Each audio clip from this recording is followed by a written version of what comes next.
All right. Hey, everybody. Welcome to Reselling the Real Life episode number 6, Sourcing When Thrift Stores Just Aren't Enough. Sorry for the late start. Ian was running behind. Evidently, he's got some car issues. My fault, guys. Telling me about The important thing about sourcing, right, is that you have to have a reliable sourcing vehicle, and you have to take care of it. Especially when you're like me, who has a pretty little Lexus that likes to break down. Shut up! Sorry, my phone went off. No, they want $3,000, and I said you can go ahead and just gobble my balls because I'm not paying you any of that. So I'm probably just gonna sell it. But yeah, sourcing, importance of that. Sorry about the lateness, though.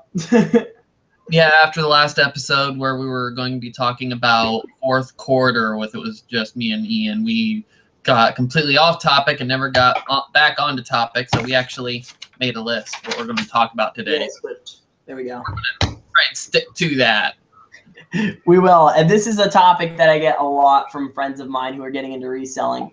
What are good sources of, what are good sources other than thrift stores? Oftentimes, for me at least, my schedule, I don't really go to thrift stores every single week. Like, I don't go to, other than Goodwill, because Goodwill has a cycle of different items that come in all the time. But my mom and pop thrift stores around here, it's usually the same crap, so it doesn't make sense to go to it every single week or every other week.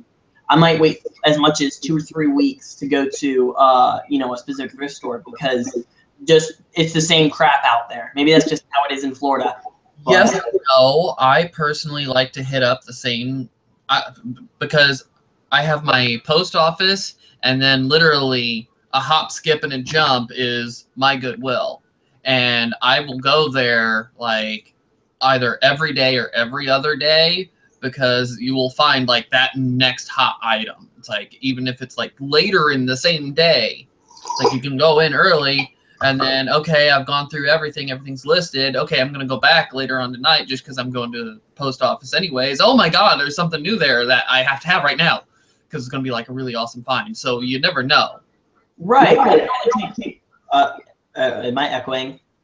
I don't think so yet. Okay. Right. It only takes one. It only takes one. One item to make it worth your while. If you can find a $10 DVD player that goes for 170, then hey, you just made, after fees and everything, $100. So yeah, that's one part of it and everything. But for me, I live in Florida and everything is so spread out.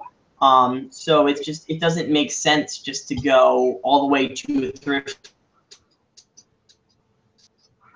store. That's where my closest thrift store is, about 20 or 30 miles away. So I guess if it's just right around the corner and you're going to the post office anyway, it makes sense. But for me, I like to just go out and get it all done in one long shot. But the great thing is that there's not just thrift stores that you can source from. There's a lot of other places you can source from, and that is how so many people can have a successful reselling business. I like to reference Craigslist Hunter. Even in his name, he goes to thrift stores, but he also does Craigslist. He also does garage sales. He also does a bunch of other things, which we're going to jump into on this stream, and we're going to talk about. So that's going to be the important thing. We'll also be listening to all of your comments, if you have any comments. So please throw them down in the comment section down below. Do we have that working, the comment section? Yeah, it's going. Okay, awesome, cool. All right, then we'll be answering any questions that are going to be in the comment section. So you guys can feel free to ask. But with that said, would you like to start us off on the first topic, pawn shops? I usually do pawn shops. It's like I've gone in there to look around, but they're usually asking too much money for items. Okay, pawn shops are interesting, right? Because I think the very definition of a pawn shop is a place where they buy low and they sell high, and I think they're in themselves resale shops. But I think some of the awesome things about pawn shops is that they usually use eBay as a source anyway, and usually pawn shops are there to move items. They aren't really trying to get as much as they can for items most of the time. They're mostly trying to move them, at least in the cases that I've come across. Which makes makes a couple of opportunities arise, right? So you have faster moving items that you can access. So you know, you're gonna pay a lot more for things, but they're gonna move a lot faster from your inventory. Like I find, for instance, TI-83 calculators there a lot, and those suckers move. If you've ever had them, they move around school time a lot.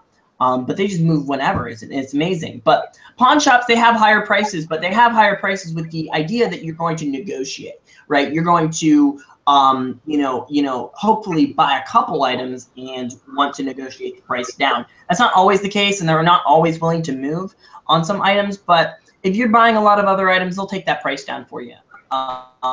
In most cases. If you guys have value pawns near you, value pawns are a really, really great way to use this. I've had most of my luck in value pawns. At other thrift stores, at other pawn shops, they like to ask a lot and they don't like to bargain as much. But value pawns, I've had a lot of good success at those just to get you started. But mostly where you're going to be getting your foot in the door, video games. They can't move video games a lot. They're very, very bad at moving media, CDs, video games, stuff like that, which is where you can come in, because Amazon, you put video games on Amazon, you put CDs on Amazon, those suckers will move. I don't care what anybody says. Those suckers move. I am living proof. I got like 20 games from a pawn shop, and literally they all sold in a week once they hit the warehouse. So hit up the video game section, hit up the camera section. A lot of the cameras, a lot of people aren't looking for the point and shoots anymore when they're going into pawn shops. So look in that section. DSLRs as well. You can sell the body and the lens separately. You can make a lot of money there. There's just so many ways you can make money in pawn shops. So definitely don't be afraid to do that. And look at all the selections. Don't just look at one item. You want to, the key to pawn shop arbitrage is really getting a bunch of items together in a group. And that will be, in the end, how you actually make a lot of money. I'm not sure if that's you or me. That's you. Not sure how. I've got everything far enough apart. Yeah, sorry, right. Issues here. But yeah, so that's really the way you wanna. That's really the way you wanna look at it, guys. Try to get as many items as you can together and bundle them up. Because that will be, in the end of the day, that will be really all it's just you're gonna get a better deal, and you're gonna have more items to ship into Amazon, which is just great. So yeah, I mean, more items equals better deals, if that makes sense. And I come into pawn shops all the time, and I'll find something that goes for that they'll have for $15 that can go for $100, and if that's the only item in the store, I'll still get it because it's still a great deal. You want to worry about your margins too. My margins, if I can't make 4 to 5 times on the item, I don't really mess with it. For instance, if I have to spend $50 to make $100, I'll do that. But if I have to spend $70 to make $100, I won't, because after fees and everything, I'm barely making anything. Just doesn't make any sense. So worry about your margins there too and everything. But pawn shops can be a really, really great way to make some money. So definitely look at the video game section. Look at their clearance section if they have any. Their video camera section. They usually just trying to move items. So you can really do extensionally well there. Extensionally, it's a weird word. I don't think I've ever used that, but all right. What would you say, Michael? All right, sorry, I'm just having to get this thing going. You're good. You sound a lot better too. Yeah, I hear a small echo on your side now. Uh-oh. So I know it's not me. All right. I think I'm good. All right. What would you say about pawn shops, though? Would you agree, disagree with me? I've gone in a few times, but I can never really find anything that would be worth a good flip. And yeah, I still hear that echo. That's pretty bad. Just keep talking. All right. Yeah, I've gone to a few pawn shops. I've actually, just to try and get items gone, I actually went in with a few items just to get some of my money back and just move them quickly. And they actually, I did make money off of them, but they would only take like 1 or 2 items at a time. I hated doing it, but I needed them to leave. They needed to go away. But while they were trying to figure out what they were doing, I was shopping, and I was like, "Do you happen?" I'm a video gameaholic, so yes, I was looking to see if they had like any Super Nintendo games or a Super Nintendo system, anything like that. And they said they didn't at the time, but they get them on a semi-regular basis. And I keep meaning to go back, but life around here is always chaotic. I'll say that right now. And of course, now that I've officially quit my job, my daughter needs braces. And it's going to cost us about $5,000. So I need to come up with a lot of money in a very short time. Yeah, I feel you, Michael. Like I was mentioning at the beginning of the broadcast, my baby needs a new power steering rack and a bunch of other things. It's going to cost me $3,000, but you can't really get rid of your kid, sell her and get a new kid. No, that's not the way it works. I can do that with my car, luckily. All right, we just got into a weird discussion there. But yeah, no. That's why I call it reselling the real life, because stuff happens outside of reselling. Shit happens, guys. We're not perfect, honestly. Honestly, we're not. We have like a lot all the money we make actually goes back into our own lives. Really, really, that's the way it works. I'm blessed to be living with my parents right now, because God, I don't know what I'd be doing if I wasn't. Yeah, lucky. Oh yeah. But yeah, guys, I mean, pawn shops are great ways to make money. I mean, if you're looking for fast cash, I'd say go to pawn shops. Start going to pawn shops, you know. Thrift stores are great, but like I say, thrift stores, you're not going to find high demand items. You're going to be sitting on those items maybe for a little bit. And that's certainly, I guess, arbitrary. But pawn shop items, like I say, they move fast. So if you're looking for fast moving items, you don't mind paying a lot more. Pawn shop items are really great for that. You know, you can make some good money doing some pawn shop arbitrage. Your margins are going to be a lot slimmer, but you're going to move items really, really fast. So if you want more information about that too, go check out Rake and Profit. He's a really, really great guy, and he does this a lot. So yeah, I think we covered it. Higher priced items, fast movers, bargaining. Yeah, bargain definitely at pawn shops. It's a really great idea. And bundling items. So key to pawn shop arbitrage. Bundle items and bargain for the best price you can. And anytime somebody, listen, this person you're arguing with or whatever, the pawn shop dealer, they do this every day. So you know, if you throw out a low ball offer, they're gonna let you know. Don't mind it though. I literally had $200 of items before at pawn shops that they want $200 for. I've literally said $50 to them, and they come back and say 75 or 80 because they want to get it out of there. And I literally just got like a freaking 120, 110 off for that. So don't be afraid to do that. You can make some good money if you just do a little bit of bargaining. That's all. Just think a little bit outside the box. So okay, so haggle, like you do in Mexico. Haggle. There you go. I don't know how to speak Mexican, but yeah, you can go ahead and haggle. It's been a while, but I was there more as a not as a reseller, but yeah, they haggle in Mexico. I get it. I'm looking at the comments right now. Congrats on being free of your job. Yes, he is free of his job now. Yes. Yeah. Michael has joined the I lost my job 4 months ago. Not lost it, but I just said pretty much F everybody in the building, and I just left. Well, you also haven't worked at that job for 11 years. And they've even said, come back, please, please, please, please, come back. Unless you're becoming the GM, don't do it. No, even as a driver, if I was actually doing it full time, I would be making more money than the store manager. That's especially for the driver who has been there as long as I have. I know all the back roads. I know how to get to places quickly. I know how to treat the customers right.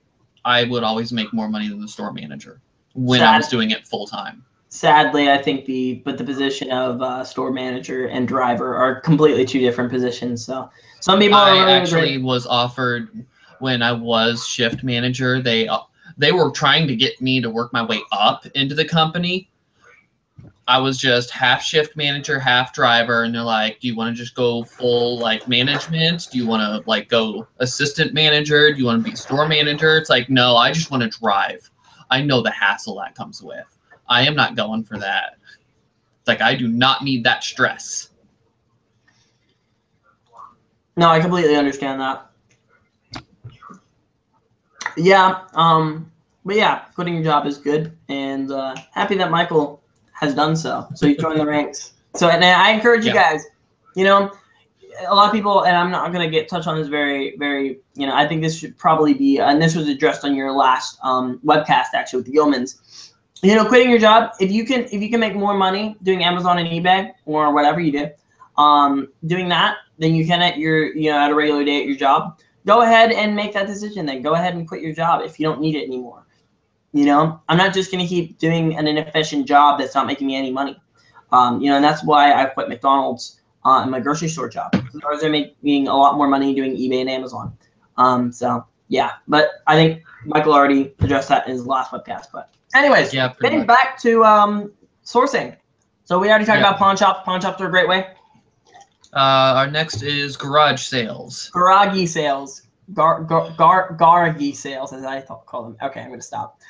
Garage sales are really great, but they're often overlooked, and most people don't like them for the reason that you have to wake up at like freaking what 7, 8 o'clock in the morning, sometimes even 6 o'clock in the morning, and a lot of people, you know, it's a race against time compared to, you know, thrift stores in most cases. It's a race against time. You know, you are you know, if you aren't there first, you're going to miss out on all the good stuff.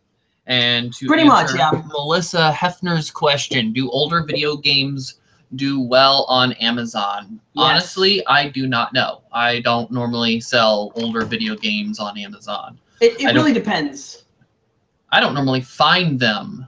It's like if I find one, I'm happy because then it, like I said, I'm a video gameaholic. If I find an older video game, it goes off to the side and it goes with my nice little collection of my own personal stuff. Yeah, I've gotten, when I was getting started on eBay, this is going to pain several of you to hear. I had no clue what I was doing. I listed all of my Super Nintendo games individually as a 99-cent auction. If you are getting started selling on eBay, do not list video games as a 99-cent auction. You can lose your shirt.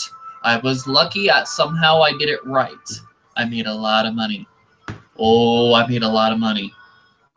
You know, and you know, to answer your question, you can make some good money on older video games. Not all of them sell, certainly. It really just depends. Yeah, I had one that I could not get rid of for the longest time. But I had a Legend of Zelda N64 game. It was like a golden game. It sold for like $30-40, I think, on Amazon. That I picked up for $2. And I think about how much more entertaining those bidding wars would be now that we have smartphones that, you know, make a noise every time it happens. Can you hear her? I can, yeah. Okay.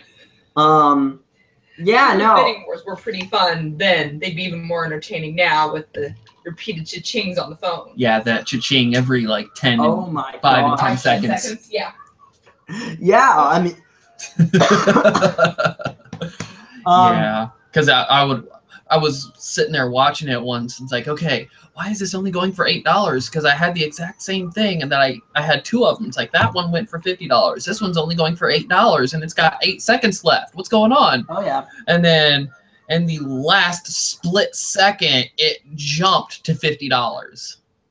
Right.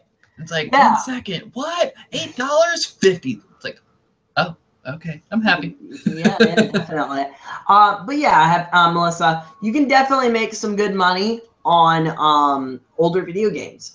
It just depends. Look it up on Amazon and look it up on eBay. You know. I am still waiting on my tools to come in the mail that I ordered. You get really sidetracked, Michael. That is something. I think that's actually because I'm saying that because I've ordered a tool to get these refurbished.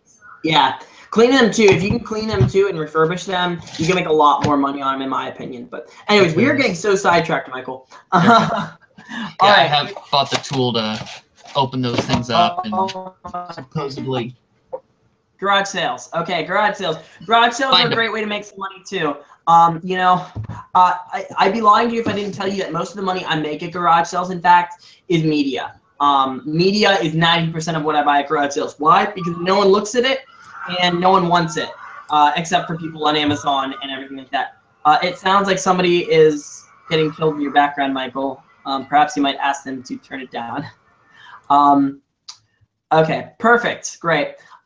So garage sales, again, you can make a lot of money with media, CDs, DVDs, VHS tapes. Yes, people still buy VHS tapes. You can still make a lot of good money with those. You know, I don't usually like to pay more than $1 for CDs, and usually if I can get them in a big bundle, I can usually get them for 50 cents a piece, which is a really, really great deal because some of those suckers can sell from $20 to $50. So it's really awesome. So media at garage sales is a number one. Oh my gosh. So just a little tip too. If you have a smartphone, I hope you do, FDA scan and get a scanner. And you can scan through media really, really fast, especially at garage sales. And you can just look at what's good and look at what's bad. I use the Amazon app, but honestly, the Amazon app just takes way too damn long. You got to take a picture of it, and then not always. I Like could if do you're using the Amazon Flow app. Yeah, it can take you to the item. You can see what the people are asking for it, but it's not going to give you a rank with Amazon Flow. The Amazon Seller app, I don't have any problems with using that to scan it because it doesn't have to take a picture, but it will pull up either this one or something similar to it. Okay, but if you have bad internet and stuff like that, especially in bad areas, I mean, what I'm saying is that you can literally get FBA scan, and I'm not trying to whore FBA scan or anything. I'm just saying this is a great idea. FBA scan, though, like literally, it's just like it downloads the whole database to your iPhone or your Android phone. And so it instantly beams it. So when that scanner catches the code, it instantly pops up with what it is and everything, which is great. And that's why it's just better to do it that way. But that's just a little side note. I just want to say, but garage sales, if you're not getting media, you're not really going to come home with a lot of things. Media should be your primary focus. CDs, DVDs, and VHSs. Note also, make sure you're approved in DVDs. I made that mistake.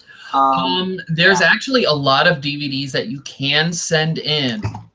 It's like there are several that you will find that you can't send them in because it'll say that it's restricted, but there's actually a lot more out there that you can send in brand new than people realize. So don't all out exclude them. Use your app to find out if you can send it in, because I actually do pretty well with DVDs. And yes, Rush County Picker, I do pretty well with old VCRs too. I actually found a Panasonic Omnivision at a yard sale that I picked up for $2. And we all know how much I love those VCRs. I can't keep them in stock if I try. You know, and I completely understand that. For me personally, Panasonic Omnivisions, like, they're great, and VCRs are great. I wouldn't pick those up at garage sales, if I'm completely honest with you. They don't always work all the time. You can plug in a VHS and see how they work and everything like that, but oftentimes what I have with those, the problem I have with those, they just don't display an image, and that's the big problem there. But media should be your focus. Anything you can really test and see that it's working. Parts, pieces, you can sit on eBay. Those are really great. Bikes are really great as well if you can get them for the right price, to flip on Craigslist later. There's just a lot of things. I would suggest looking up some YouTube videos and seeing garage sale pickers, see what they're going at. Everybody kind of has their own style and has their own game. I mainly model my game after the Gilmans. I think most of us do anymore. If it wasn't for them, I wouldn't have ever gotten into electronics. Oh yeah, Gilmans do a lot of media though, because they have the little scanners and everything, and it makes sense because you can make so much money on media. And if you're just sitting there and scanning it on Amazon, it's gonna take you for goddamn ever. It's gonna take you you're gonna be sitting there doing it for all day. If you have a little scanner though, beep beep beep beep beep beep, you can just rapid scan all those books. Or you can say, I will give you so much money for all of your books. I don't blind guess. I do not blind guess. It pays to pick. I'm sorry, it does not pay to just get a bunch of CDs together. You would be surprised how often you'll come across people that'll say that they'll have like 50 or 60 books, and if you offer them $5 for all of it, they'll take it. Yeah, and I had a neighbor that was moving, and she said that she didn't want to move everything with her. She said she had a lot of books, and I was like, how much do you have? And she's like, well, I was going to just take it all to half-price books. It's like they will give you at most like $2 a box, and just bring it by, and I will offer you more than what they would. It's like she brought over like 9 boxes, and I just straight up offered her $50 for everything, and she took it. I made all of my money back off of the first item that sold. Some people do. Yeah, you can definitely do that. I believe it. But I'd say most of the time, a lot of people want a lot of money for their CDs and stuff like that. They just want a lot of money, and it's sometimes unreasonable. I have friends that buy CD lots, and they do pretty good with that. And I say, more power to you if that's your business model. Me personally, I don't trust that. Me personally, I like to pick through things. If you have a scanner and you can already just scan through them in seconds, it's great. And plus the scanners are discreet, so they can't notice you at garage sales. That's one thing too. Don't see them, try not, if they see you looking them up, they're not going to let you bargain them down sometimes. They're going to see you, and they're going to know, oh, this guy's just a reseller. He's just trying to screw me. So if they don't see you, or if they do see you, just go ahead and tell them, hey, I'm just looking at reviews or something. Yes. Don't tell them you're a reseller. They will not let you. I've done this before. Take it from experience. They have looked at me and said, you're just going to resell my items. I'm just going to sell it to you at whatever this price is. And it's just like, no, just don't deal with that. So yeah, don't let them see you. And if they do see you, just say, hey, I was looking up reviews and everything, and they'll be okay with you. Just as long as they know that you're not going to resell it, you're golden. And you'd be surprised most people don't even realize that reselling is a thing. Right. Right, and most people just think they have junk outside and everything, and that's why you can make money at garage sales. Garage sales, again, bundling is key. Bargaining is key. Some people are going to be real pain in the asses, and they're going to stick to their prices. Screw them. I'll do what Gil Daddy says, and if I get beat in the ass for that, I will. I still Jew them down all the time. I just Jew the hell out of them down, because you know what? It's a garage sale. You're supposed to do it, okay? Don't act like you're better than anybody else. Just chill them down on their prices, and bundle as much as you can together. I'll get things that are $15 and $10 and $20 and stuff like that. I'll get them all together and say, would you take $20 for this? And most of the time they'll say yes, because they just want it gone. Don't give them like $2 for it or whatever, but make a price within reason. And don't be scared to act stupid, because most of the time when you act stupid, they end up lowering the price for you anyway. On some, that happens, but don't be scared. Be very confident. For me, I hate garage sales just because I have to deal with people, and sometimes they're just like, oh well, this thing's really valued and everything like that. They're pain in the asses. So just don't worry about it. If you can't really make profit on it, don't even worry about it. If they're trying to highball you, tell them that, well, I was trying to look it up for reviews here, and I can buy this thing in better condition than that for like a third of the price that you're asking. You can work it that way. Right. And to answer your question, the simple joys of life, yes, my sales have increased. Start listing every day, since you don't have to worry about the stress of going into work, and sales are just all out going straight up. Oh yeah.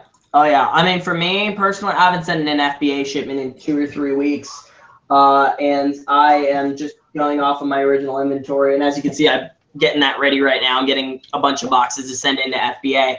I've got literally like 20 VCRs and CD players, and it's crazy. And a bunch of different drum sets for Rock Band and stuff like that I got to send in. But yeah, don't get discouraged, if your sales are slow. January is not a very great time. My sales are picking up, though, so hopefully everybody else's sales are as well. Oh, yeah, January is the slowest month of the year. January is the slowest month of the year. We'll get out of it, though, guys. I mean, Q4 was really, really good, so you should be fine for now. But yeah, I mean, essentially, what was I going to say? I forgot what I was going to say. Okay, yeah, garage sales are amazing times. Only problem is you really can't test items. You got to get up early. And there's a lot of driving involved. Sometimes people lie and they say the garage sale's today when it's not really today, and they lie to you, and you're like, what the heck was this? And yeah, it's not fun. But you know, it is what it is. You know, take it as you will. Just keep going and keep looking for garage sales and stuff like that, and you'll find them. Oh crap! I'm sorry. I'm trying to edit something while doing this. Okay, now I can think. Yeah, I can't. Does it hurt? I can't do two things at once. But yeah, media, electronics, what $40 into 100, I'll still take it. I can still make $20 or $30 profit after the fact, after shipped and everything. If I find a Keurig for $40, I can turn it into 100. I'll do it. Only if it's a fast sale. I've had some that I thought were going to be a fast sale, and they were like one of the slowest moving items ever. Yeah, I mean, I find Keurig Platinums all the time, $25 into 170. So I mean, hey, it is what it is. I don't mind waiting on some of those items though. Honestly, I know they will sell. Keurigs are it's a really, really well-known brand, and people love them. Businesses and business executives love them for their offices. I don't know why, but I'm not going to question. But yeah, so I mean, a lot of the items you want to be looking out for: media, CDs, a lot of these stupid opera CDs. I don't know why they go for very much, but they do. So look for opera CDs, look for punk CDs. I even found punk CDs from Sub Pop Records. A lot of those punk rock CDs and whatever, they go for a lot of money as well. So be looking out for those. So yeah. Yeah, I think we have pretty much tackled the topic of garage sales. Okay. Most part, yeah. Okay, you can talk about Craigslist for a second. You've done Craigslist deals. You're really good at the free section. Section. When I was getting started, I didn't know where to pick up items to resell them. I didn't know about shopping at Goodwill to resell. I just knew get items as dirt cheap as possible, and I was always liking free. Free was always good. So I would always shop the free section. I would look for curb alerts, yard sale leftovers, hoarder's house, help clean up, just anything that you could for free. And I still have my favorite item that I ever picked up was a near mint condition dual disc 1977 Star Wars LP.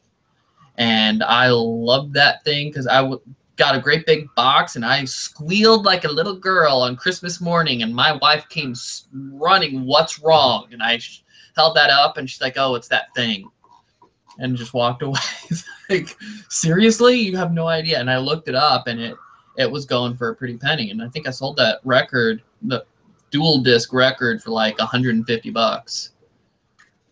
Right. And I got it for free. There you go, and that's the best part. Yeah, Craigslist, I mean, you're obviously going to find a lot more furniture. You're going to find a lot of crap for free, but you can find some good stuff for free. I know I've heard of stories about people finding CDs that, you know, people are just giving away CDs for free and stuff like that. So, I mean, you can make a lot of money there. So don't neglect your Craigslists. They can bring you a pretty penny. Yeah. I've actually just started looking for, getting ready for when we move. I hope that I have a house with a garage. And I've seen you can buy items by the pallet. And I saw somebody was selling Christmas items by the pallet. It was like $100 a pallet. It's like, I still live here. I don't have room to store a pallet for a year. Or at least even 9 months. I don't have room to store it. So I'm at least preparing myself mentally for when that time comes. And I was looking through the pictures of what they had. It's like, man, I wish I had room for that, because I'd go buy a couple pallets right now. So even on Craigslist, you can find pallets to buy. They are hard to find, but they can happen.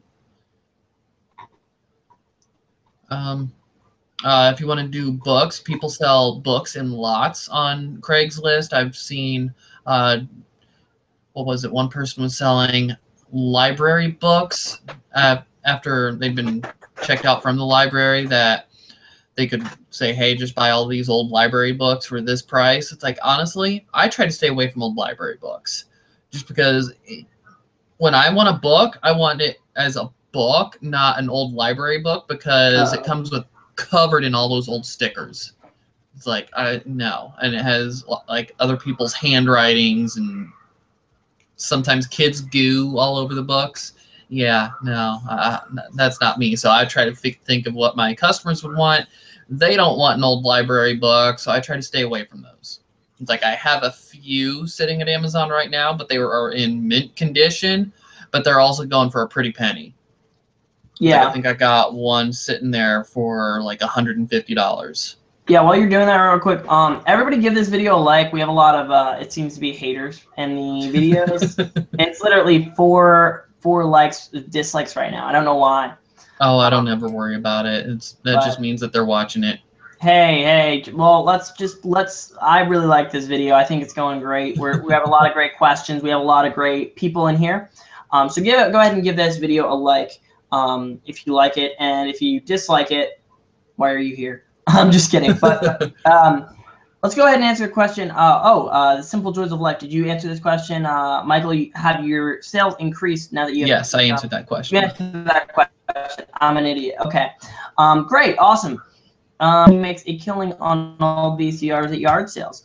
I'd be very interested. How do you test them, Rush County? Do you just go by whim and just guess, or do you have like a VCR? Or do you have a TV player in the back of your car or something like that? You make sure that the VCRs work? Farther up in there, it says that out of 100 or more VCRs he's picked up at yard sales, he's only ever had 2 that didn't work. But me personally, I will, if I come across one, I'll plug it in there. I'll ask, do you have an outlet that I can plug this in so I can check it real quick? And it's like, I'll plug it in. It'll have, sometimes they'll have a VHS that you can pop it in, just check it real quick, and then if you really want to, you can test it at home. And sometimes they'll say you can go ahead and bring it back. And Ian, I think you froze there. Am I back? Okay, now you're back. Okay. Sorry, just eating dinner. I had lasagna. I need lasagna. Lasagna. Yes, I am sure that pallets are a lot of work. I'm actually looking forward to that. That means that if I have a lot of work to do, then I'm doing good. Yeah, pallets are a lot of work. Definitely. But I mean it's better than truckload. If you have a truckload, you don't want to do truckloads. I know people that do truckloads, which are like a lot bigger than pallets. And they're still swimming in items today. So, but you can use like websites like Bulk and 888 Lots to get good pallets to you. That can be actually worth your while. But I mean, yeah. So pallets are a great way of sourcing too. I don't even think I even mentioned that. Yeah, pallets are great. I haven't gotten into that really. I'm just kind of listing off things that I've personally done or Michael's personally done. Pallets are a great way to make some money too. A great place to learn more about pallets actually. FBA Rockstars on Facebook, a great group. People. They are really big pallet experts. So definitely go check them out. FBA Rockstars on Facebook. But garage sales are great. We're talking about Craigslist. Sorry, I'm an idiot. Okay. Also in Craigslist, you can also I love Craigslist for this reason. You can often ask for lots. Like you can ask for CD lots, book lots, random electronic lots in the wanted section. So you can say you want, these lots and everything like that. And that's how I find a lot of the CDs and media that I have.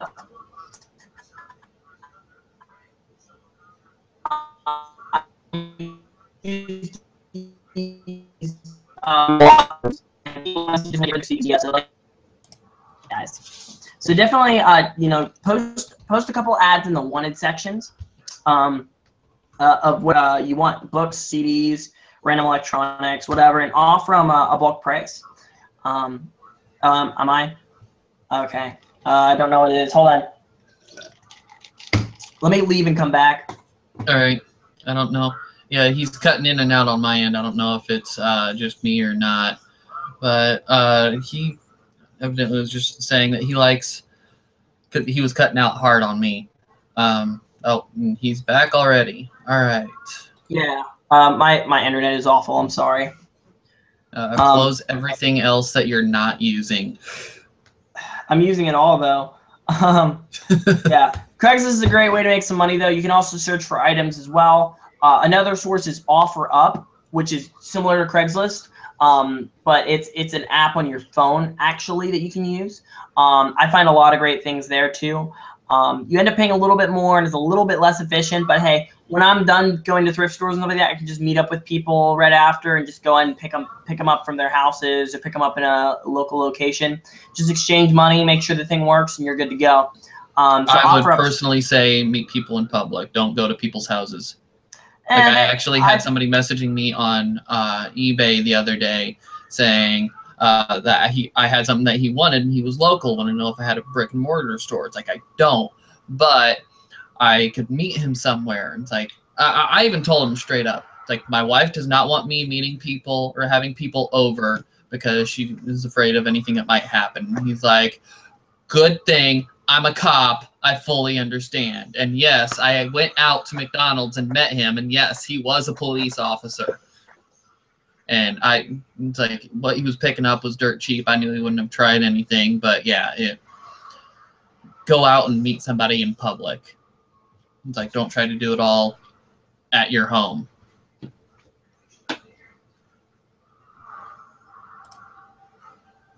Ian, I think you froze again. Yep, you froze again. All right, well, let's see here. I don't normally do too many of the OfferUp type apps, so I'm not sure about all of those. I know he does. Let's see, the next one on the list outside of other apps, dumpster diving, free sourcing. Well, we already talked about Craigslist. Getting up stuff off of Craigslist free section. There is Free Cycle. I know it's there. I've used to look at it, but I would never come across anything on it. But I also used to do a lot of dumpster diving back in the day. I don't do it too much anymore, but I actually used to have one place in particular I would pick up stuff out of the dumpster, and I made a pretty penny off of items back then. It's like there was one item in particular. I picked up a DVD, used DVD, and oh, he's back. You're here, and I cannot hear you at all. But yeah, there was a used DVD that I picked up out of the dumpster, and I played it from start to finish, and no, I cannot hear you at all. And it did work, and I listed it, and it sold for $50. It actually took like 2 weeks for it to sell.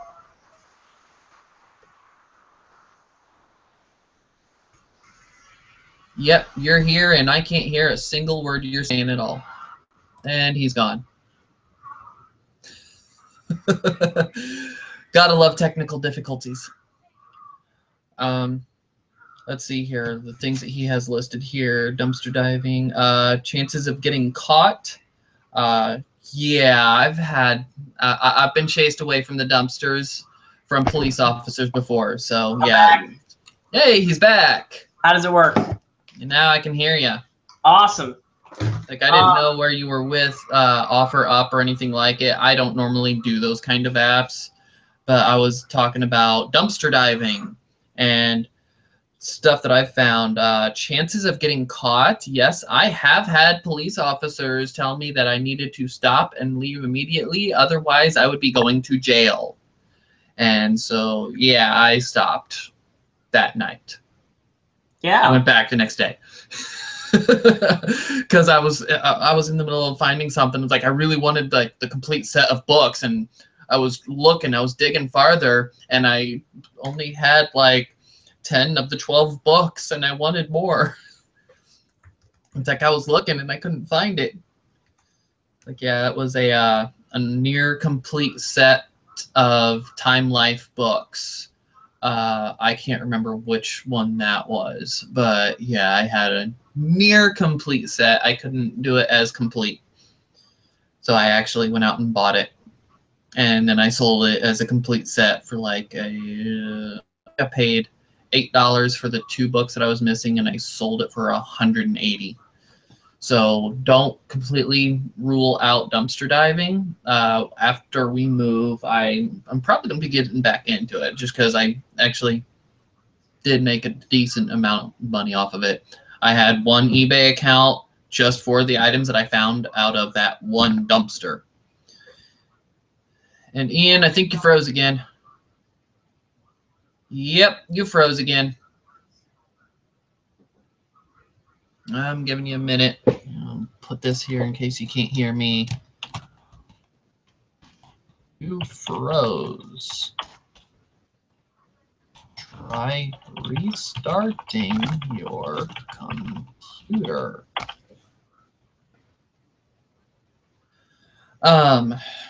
Let's see, what all does he have on this? Items that you'll find in dumpsters.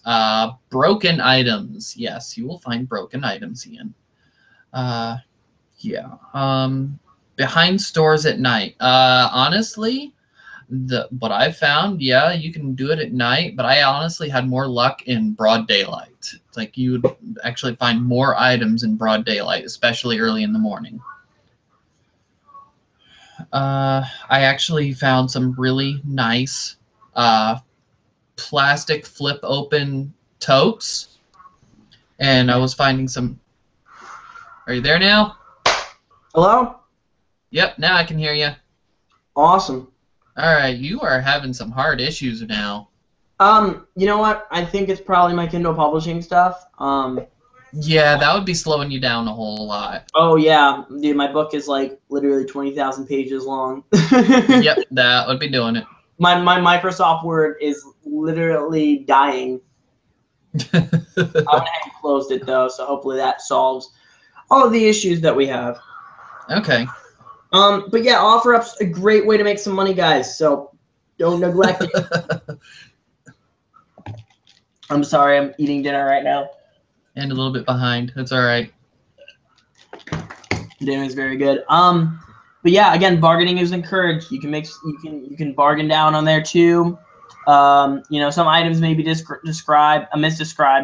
I have maybe 2 or 3 OfferUp offers that the person didn't tell me it was missing a battery back, or that they wanted $5 more for the game or something like that, for like a Guitar Hero guitar or something like that. You know, and then you have those asshole people, and you just got to deal with them how you will. If you can still make money on it, then good. But sometimes they misdescribe items, so just be aware of that. Don't just go out of your way to go make these offers, though. Try to be in town for them, and try to make the deal close to you, so that's not just completely out of your way. Great. Okay, so dumpster diving and free sourcing. Go ahead and talk about that. You seem I am down to where the list says behind stores at night. I found some really nice totes that were next to a dumpster late at night before. Those were actually really nice, and I wish I still had those. Unfortunately, they did not survive one of our moves. But yeah, not necessarily at night. Like Ian, you have on here, it says at night. My best finds have actually been in broad daylight. So looking at dumpsters in broad daylight is actually one of your best things, especially when you have those little strip malls and they have dumpster after dumpster after dumpster. Just stop and look in each one. It's like you're actually less likely to have the cops stop you in broad daylight. If it's at night, they are more likely to find you and stop you. It's like, I don't know if you've ever done the dumpster diving, Ian.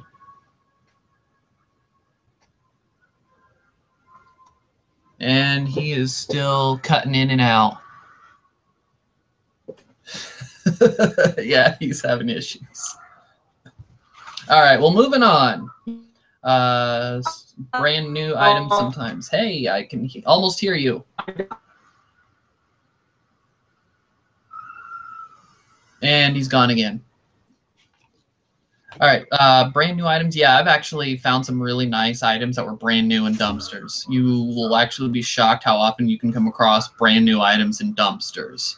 Like I was lucky, I found a dictionary, an electronic bookmark dictionary in a dumpster. They had like 5 of them, and I picked them all up. They were all brand new, and I sold them for $20 a piece, and they sold first class.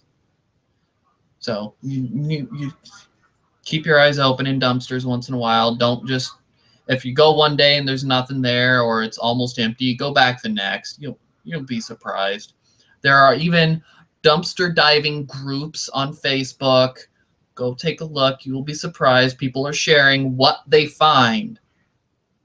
There was not last year, but the year before, around Thanksgiving, somebody found like 30 hams from the grocery store, and they were wanting to know where they could find a homeless shelter that they could just donate almost every single one of those hams, because there was so much food that they did not want to get seen thrown out, because they knew there would be a lot of homeless people that would easily eat that many hams. Do you guys see me and everything? Am I working? Now I can see you. And hear me? And I hear you. Let me guess, you're on your phone. I am. How'd you know? The sidebar is there. Legit, yeah. I just, oh my god, I'm so sorry, guys. My technology is just awful. Yeah, you kept but luckily my phone saves the day. But yeah, okay, yeah, the sidebar, I can see it. But yeah, you can make some good 20,000 pages. Must be super dictionary. Shut up, Golden. Chad, I should call you by your name. Shut up, Chad. It's legitimate information, okay? I swear. It's actually like 3,000 pages, but anyways, guys. Yeah, OfferUp's a really good way to make some money, guys. So don't neglect it. Oh, we're talking about dumpster diving. I'm such an idiot. I'm almost done with dumpster diving. Yeah, I just say at night, I'd say in my opinion, I'm less. I've tried to do it in the daytime, but I've had people come out and tell me to stop, like leave my property, trespassing, all that. Look for signs. I've had that happen. You also need to know the laws about dumpster diving in your state. In Florida, it's perfectly legal. It's considered public domain, but if you're trespassing on somebody's property, it's not. So I think you also have to look for the signs on the dumpsters. If they say no dumpster diving with like a nice little sign there and everything, then you shouldn't. But yeah, it doesn't matter if there's a sign there or not. If you're trespassing, you're trespassing. Usually, cops, if they see the trespassing sign and everything like that, and you go past it, you're gonna get in some trouble because you knew the threat was and you didn't listen to it. But there's no trespassing sign, which. My area. I'm sorry, I can't read. What? I can't read. I don't see any signs. I don't know what they say. I'm sorry, officer, I can't read. Oh my gosh. Yeah. Yeah. You would be surprised what you can get away with, and considering that I delivered pizza for so many years, I know a fair amount of cops. Just because I've stopped and I've tried to help them out, or hey, officer, there's an issue right over here. I just drove past it. It's like, what are you doing over there? It's like, I delivered a pizza 3 doors down. He's like, okay, got it. So yeah, I know a fair amount of cops just from what I did for so many years. Completely understand. But yeah, dumpster diving. Free sourcing, as I call it, is a great way. Also going on curbs, too. Sometimes curbsides, there's free stuff. Sometimes it's junk. Sometimes it's real good stuff. So, anytime you can get free items, you're going to find a lot of junk. I can promise you that. Especially around yard sale season, people don't want to put out on Craigslist yard sale leftovers. So find certain neighborhoods and find out what day their trash day is. And they're not going to put those yard sale leftovers on Craigslist. They're just going to straight up put it next to the trash. Drive through there on trash day at least once in a while, and you will find like really nice items. Like before I was a reseller, I learned what that day was in certain neighborhoods, and I was finding nice items to pick up, and I took them to different places to sell. you'd be shocked how often you can find some decent stuff. I picked up a computer that had Windows 98, and this was only back in 2002. So Nice. Yeah, it was pretty decent. Yeah, and then the last way, I think we'll just go ahead and talk about this then. Last way you can make money, of course, and it's probably, I don't know why I neglected it so much, but arbitrage, guys. You know, pawn shop arbitrage is a form of that, like we talked about earlier, but retail arbitrage and online arbitrage, you can make certainly a good penny from those. You know, retail arbitrage, you're really going to be looking for more lesser known stores, more mom and pop stores. That's probably a better place to be looking. But you could still make some money in Walmart, Target, stuff like that. So definitely be looking around there. You know, I personally, though, I pride myself on my online arbitrage flips, going on Amazon and buying something for $100 and flipping it for $200 on Amazon, going on eBay and finding VCRs or something like that, finding them for $30, selling them for $130 on Amazon. You can do all those things, guys. So definitely don't neglect online arbitrage and retail arbitrage. What do you want to say on that, Michael? Usually I just stick with Walmart and Target clearance sections, because you never know what they'll have in those clearance sections. You might be able to find something in the store somewhere else, but the chances of that is pretty slim. I like to go through. Here's one thing that I did last year was I went through the garden center, because they had some of those bug zappers that look like a little tennis racket. They were selling them for like $2, and I was sending them into Amazon. And they were selling for $30 a piece. And it was, unfortunately, it was like in the middle of summer, getting towards the end. So I only picked up like 10, and luckily they all sold, but it took almost to the end of summer, and they finally all sold quickly. If I if I'd known earlier, I would have bought every single one of them. Like every single one of them, I would have picked them up. They had like almost a cart full of them, and I only picked up 10 of them, and I picked up the ones that were in pristine, brand new condition, not the brand new with the package cracked and torn open. Yeah, no, that's not. You don't do that one. Yeah, and that's a good. You know, yeah, and that's definitely good. You know, I completely. Yeah. I mean, you know, with Walmart too, you got to be careful, because a lot of stuff they throw in their clearance section isn't really, you know, it's mostly torn up, and you know, it can, you know, I found a lot of torn up stuff and stuff like that, and you want to stay away from that. You can really only send, you know, good quality things into FBA that are considered new. You know, some people say they're got to be case packed, whatever, case packed fresh. I don't agree with that. If it has a little bit of scuffing and stuff like that, you can still send it in as new, as long as it's unopened and you know, and stuff like that. You know, if it's obviously torn the crap up and you want to send it as like new, if it's never been used. But if it's got a couple scratches on it, don't worry about it. Some people piss and moan about that, but it's not a big deal. I've never gotten dinged for it, at least, but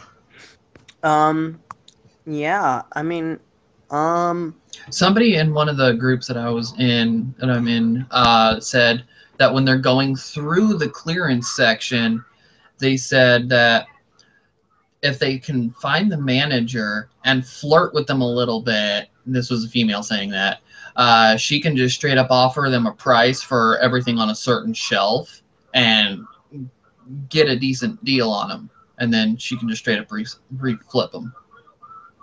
So that's something I haven't thought about until today. So I'm not gonna go flirt with any store manager, but yeah. I figure get to know them a little bit better and then offer them a flat deal.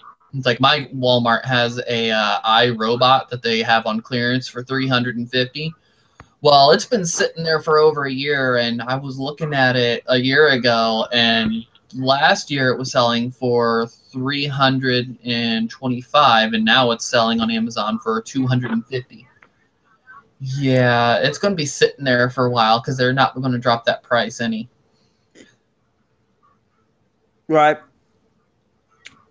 Yes, I know, yard sale lover. Yes, men are easy.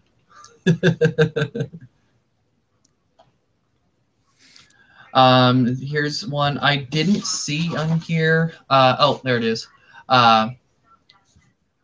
Other places to find items to resell. eBay.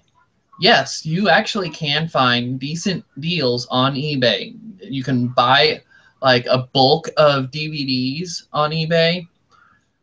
Be careful what you're buying. I actually have purchased items in bulk on eBay that took me a while to get my money back. I did get profit, but it wasn't much. So be careful with that.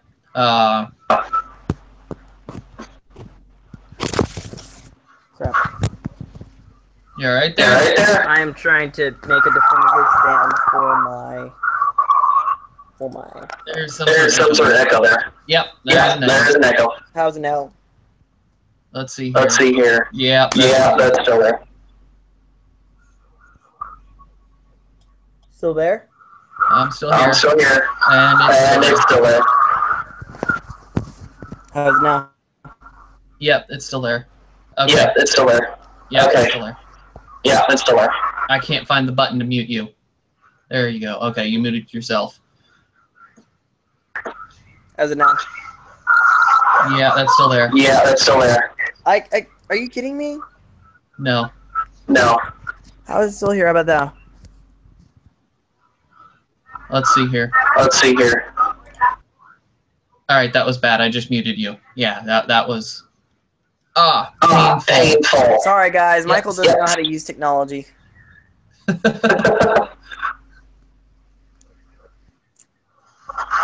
All right, guys. You have any questions? I think that's probably the end of our presentation there. Yes, you can also buy from fellow resellers, says Chad. Best deals to be made from resellers. Here's a funny story, actually. I think I actually have bought from Chad before. On his Chad. Yeah. Because what I do eBay to Amazon a lot, and I've seen things on Chad's channel. Chad, by the way, is Golden Finger Picker for those of you that don't know. And I buy from him, so that's technically buying from a reseller. I buy from him all the time. I used to, at least, on eBay and flip on Amazon. So, but yeah, if you have a good source of finding items that people, because also eBay, you can sell things for more on Amazon for some reason, than you can on eBay. So it's really easy just to go on eBay and then find things and then just flip them on Amazon. So it's a really, really great idea. So yeah, thank you, Chad, for keeping providing me amazing items that I can keep flipping off of you. So yes, buying and selling from resellers is a great way to make some money as well. Especially when they're Chad Pagel. Heyo. Yeah. Any more questions? With that said, you didn't buy my watch, Chad Law. I missed out on the end of the auction. I have 2 large boxes of VHS that I would like to sell to a reseller. Hey, yard sale lover, get in contact with me. I would love to buy them. If they work, I will buy your VHS players. Yeah. That would be amazing. Get in contact with me. Went for 101. Oh, we're apparently talking about some stuff. Yeah. Going back to garage sales, though, I think Chad brought this up in a group post one day. Yeah, if you live in Florida and you are saying that there are no sourcing opportunities at all, you need to really get your eyes checked, because you can make a ton of money at garage sales in Florida. There are so many freaking garage sales. Go to Ocala, go to Jacksonville, go to freaking Tampa, Orlando. There are so many garage sales. So if you're complaining that there are no garage sales, there are a lot of garage sales in Orlando. and Florida in general.